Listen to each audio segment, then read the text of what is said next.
Slew them records. You're Licky Boss. Wesley the guy. Wesley Irongoma Ingoma Zvaratopera iri kure Mangoma aisi nyore Chinongodiwa kusimbisa patani Mangoma asi mafani Zvaratopera iri kure Mangoma aisi nyore Chinongodiwa kusimbisa patani Mangoma asi mafani Kanivenga 2021 Wazviona vapapa mawani Licky Boss ndadzoka nesingoma rinopisa kubata kuhorori ingoma rinopisa chimutara bulawayo mamukasi linjaniwo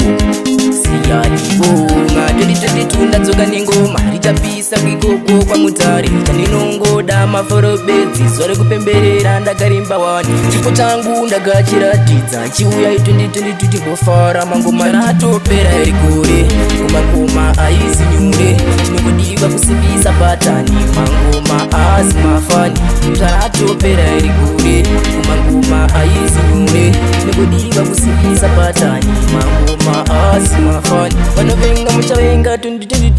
ehe asi mafani enda wovenga fantani enda zvako na satani ingoma radzoka richipisa richiuya riri pahiti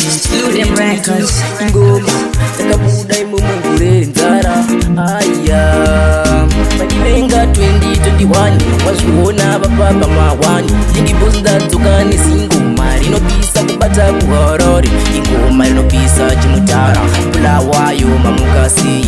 linjaniwo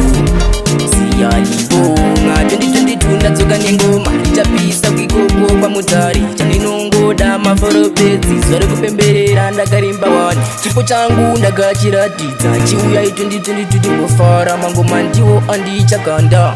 kanda zvaratopera iri kure kumangoma aisi nyure chinongodiwa kusimbisa patani mangoma asi mafani zvaratopera iri kure kumangoma aisi nyure chinongodiwa kusimbisa patani mangoma asi mafani vadivenga 2021 wazviona vapapa mawani Licky Boss ndadzoka nesingoma rinopisa kubata kuhorori ingoma rinopisa chimutara bulawayo mamukasi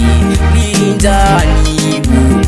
siyaniwo nga 2022 ndadzoka nengoma richapisa kwikoko kwa mutari chaninongoda maforobedzi zore kupemberera ndakarimba wani